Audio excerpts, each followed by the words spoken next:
Hi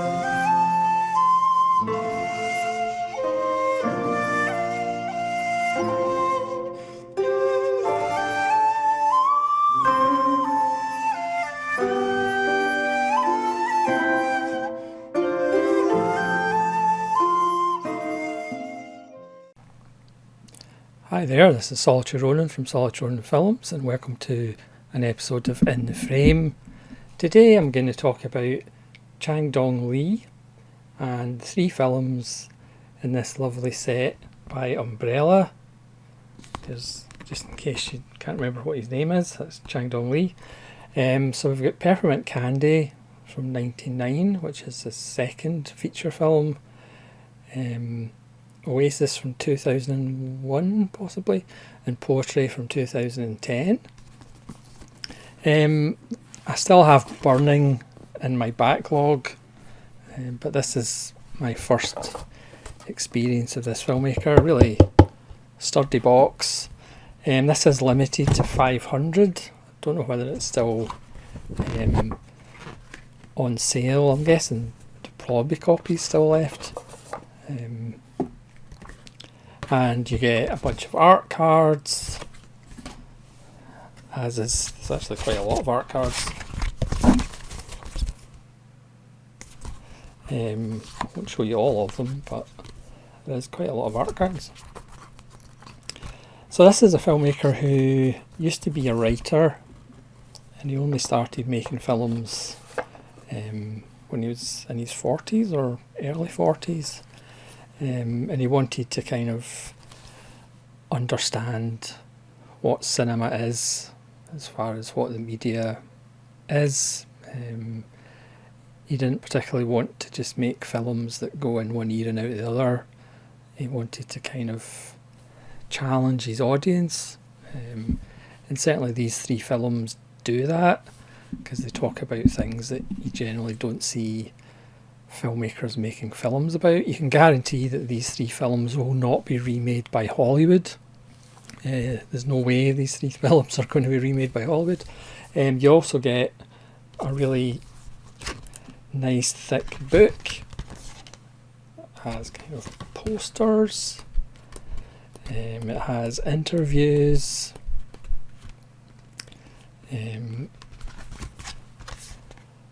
Fairly extensive interviews.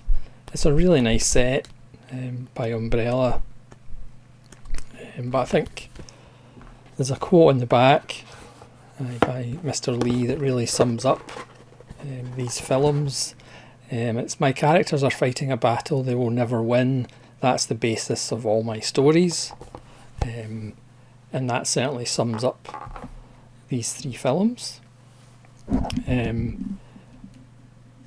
For me, one of these is a 5-star film. The other 2 are probably 4-star films for me, but I'll get to the reason why they are. But we'll talk about Peppermint Candy from 1999. As I said, this was his second feature. I haven't seen his first feature, Green Fish. But that was more kind of learning the craft. It's a bit of more of a genre film. It's kind of a gangster film, whereas Peppermint Candy does kind of lay the groundwork for the films that would follow. So all of them have a poster as well. Again, it's a really good set, and the artwork's only different because there's one artwork that has the Australian certificate essentially in the bottom. So this has a commentary by Korean cinema historian Piers Conran and critic James Marsh.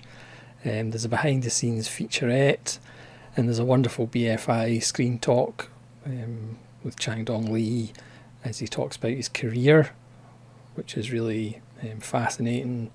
Outtakes, trailer and audition tapes. So this is about the man on the cover.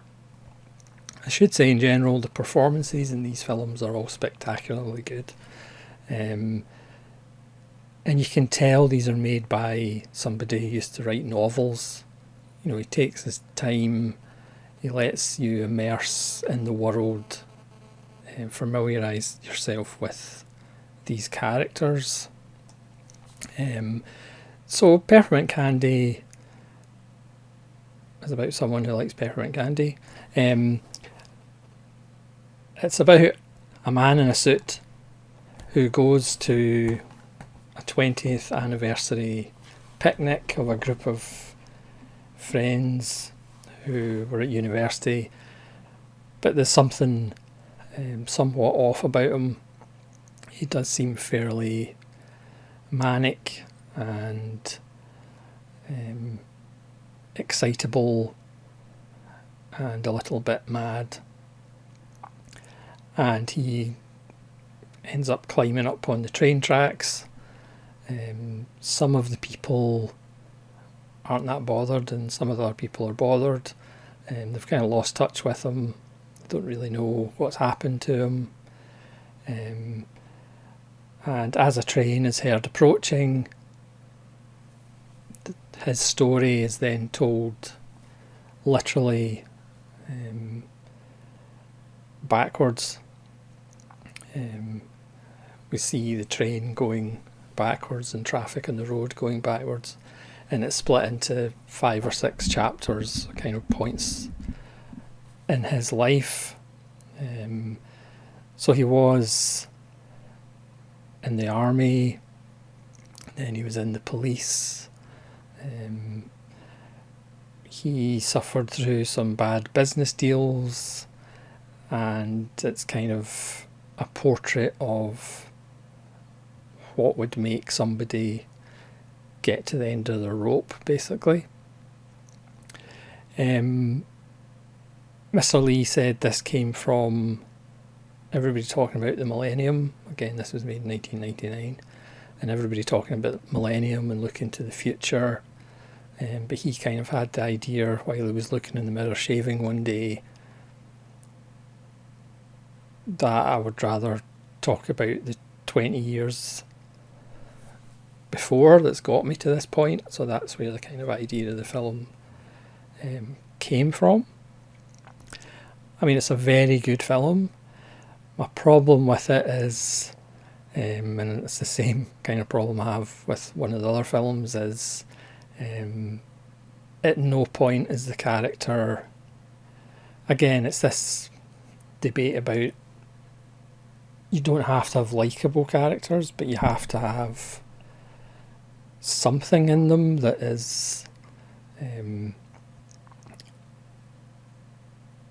either you can identify with, or you want to know what happens to them because they're at least fascinating enough to want to know what happens to them. And certainly you want to see these points in his life to take him to the point he's at the start of the film. But unfortunately for me, at no point, at any point in his life, is he not a bit of an arse. So to me, it was difficult to engage with the character, to kind of go, oh well, this has kind of made him the man he is to get to the point of wanting to kill himself at the start of the film, and then we obviously see the events that have led up to it. But at no point, even when he's young, I mean, maybe early on he seems okay as far as being, quote, a decent member of society. Not that he's a criminal or particularly does anything bad, but he's just not particularly pleasant to anybody throughout the whole film. So for me, it's a very good film. It's beautifully shot. Again, the films aren't slow. I mean, they're all about 2 hours 10, something like that. But Changdong Lee is putting you in the world, getting you used to the characters and that world. So they're certainly not slow films. But again, it's that fine line for me of, yes, you can still have bad people and not everybody's a saint, and sometimes bad people are fascinating to see why they make those choices. But again, for me, Peppermint Candy,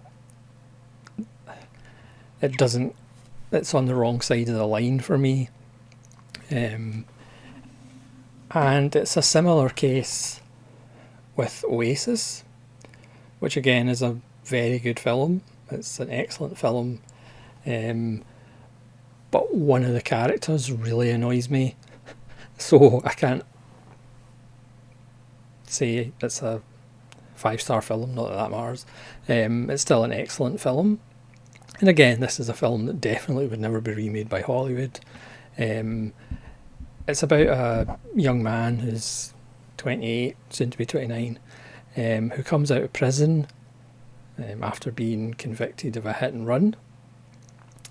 And he goes round to the family of the person he killed and comes across their sister who has cerebral palsy.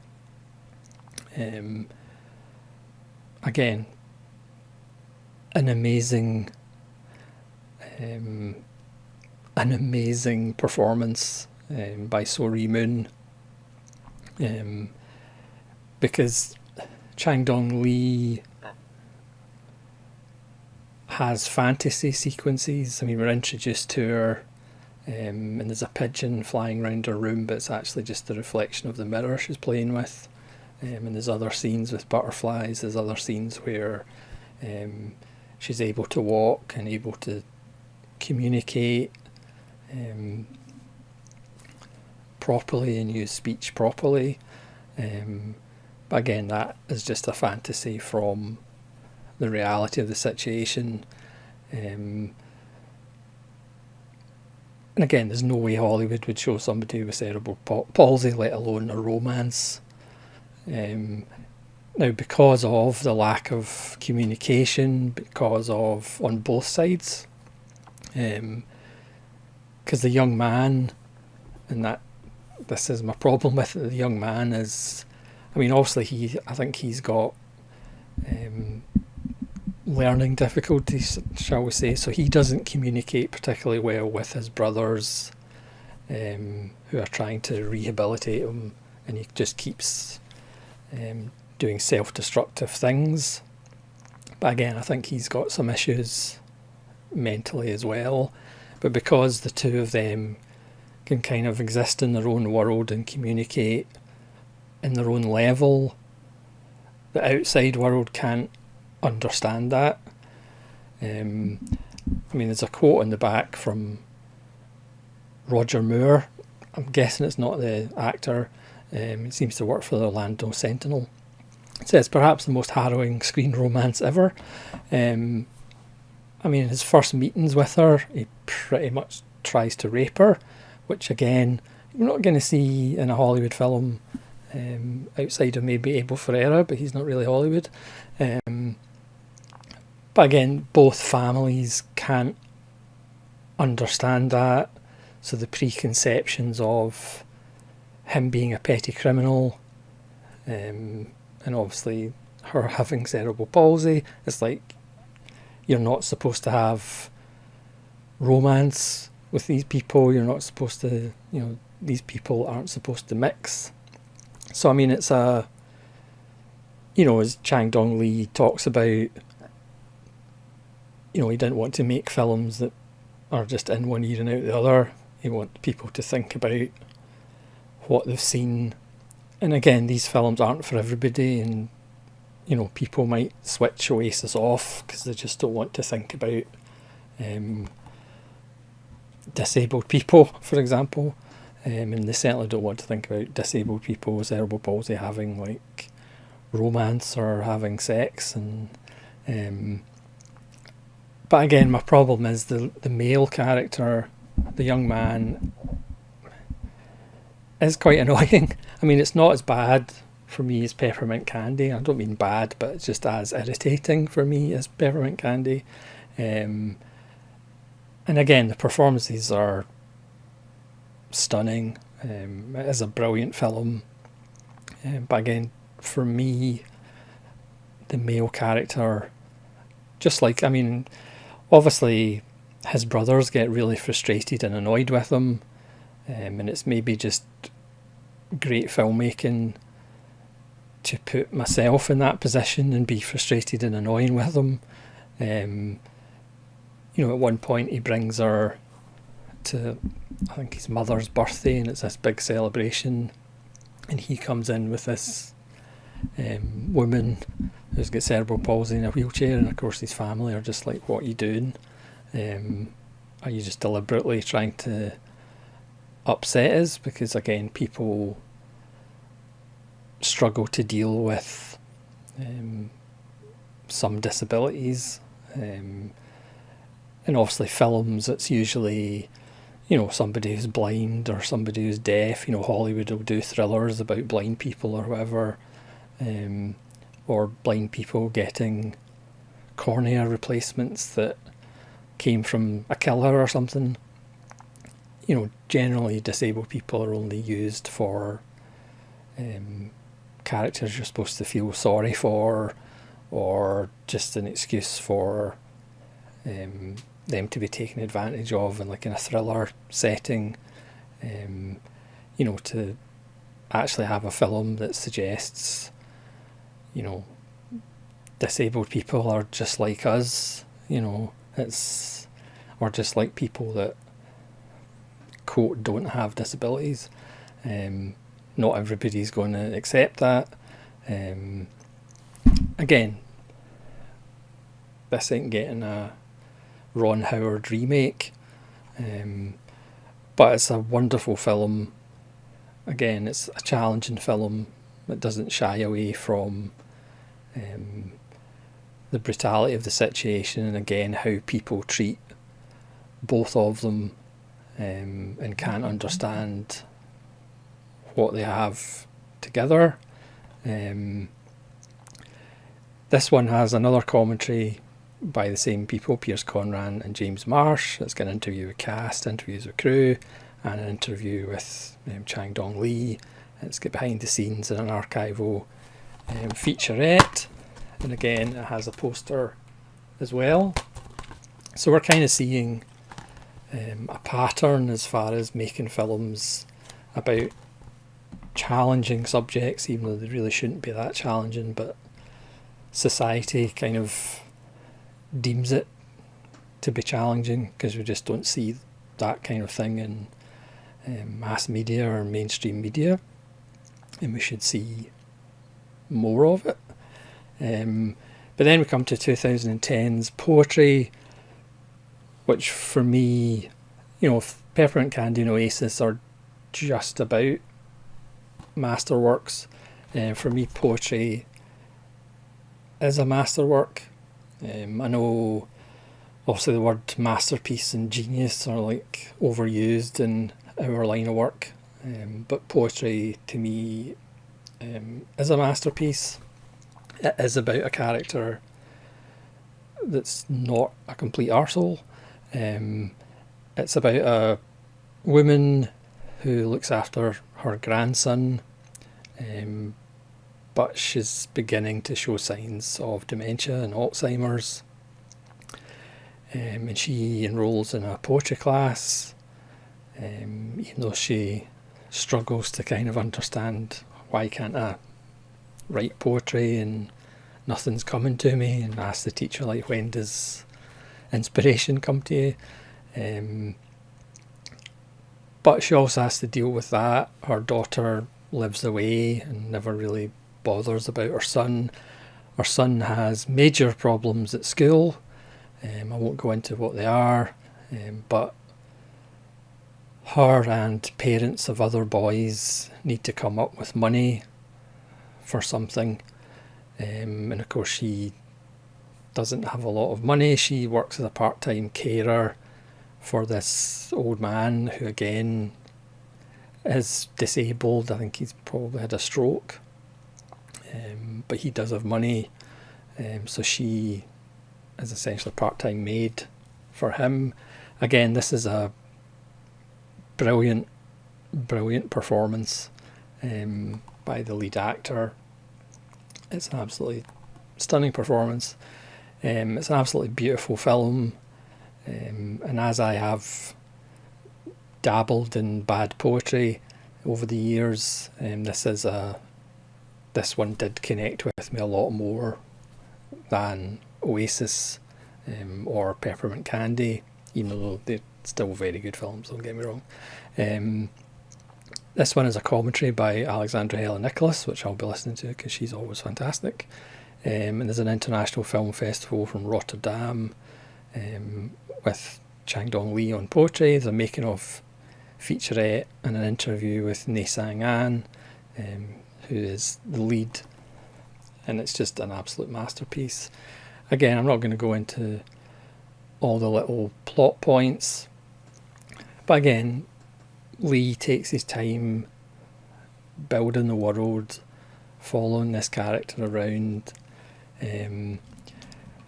who's obviously starting to forget things, forgetting the words for simple things. It's a moving film, but it's not kind of TV movie of the week kind of moving. It doesn't have the soaring sentimental music at points. It lets you get to know the character. It makes you care about her, and as you follow her through this journey and the choices she has to make, it is a moving and brilliant experience. It's 139 minutes. Could have been longer, to be honest, because you want to spend time with her, even though not being a psychopath, you should actually empathise with her. It's got a brilliant opening, which kind of sets off one thread of the plot, and it kind of finishes sort of in the same place, just at a different angle. If you want to see wonderful performances, all three of these films have got wonderful performances, but this one is absolutely fantastic. And the film itself, as I said, is a masterpiece. It might be tied from a film of the year. Obviously Samurai Assassin just became my film of the year, and then I watched this, and this is pretty close. Three of these films perhaps aren't films you're going to watch on a Saturday night, but that's the point. Changdong Lee, who, as I said, came from being a novelist, didn't want to create films that are just for peppermint candy, for want of a better phrase. He wanted to make films that make you think, to assess life, to maybe give you a perspective on other people who have got other problems. And again, that quote on the back, my characters are fighting a battle they'll never win, it does kind of go into, well, why do people fight? Why do people fight and struggle for romance or for love, which doesn't exist anyway? Why do we struggle for each other or struggle for ourselves instead of just giving up, which would be a lot easier? Not that any of those questions are answered in these films, and they shouldn't be. Again, great artists should just ask the questions. They don't have to provide the answers to it, which obviously upsets quite a lot of people. So 3 wonderful films, one absolute standout for me, but again, my opinion is not fact. So if you want to go to Australia and pick up this, or use something called the internet and see if it's still available on the site, it is a wonderful set. And as I said, I've still got Burning to watch as well. So thanks very much for watching this episode of In the Frame of another excellent Korean director. Please let me know if you've seen these films and what you think of them, and hopefully you'll join me again for more episodes of In the Frame. This is Solitary Ronan from Solitary Ronan Films, saying farewell.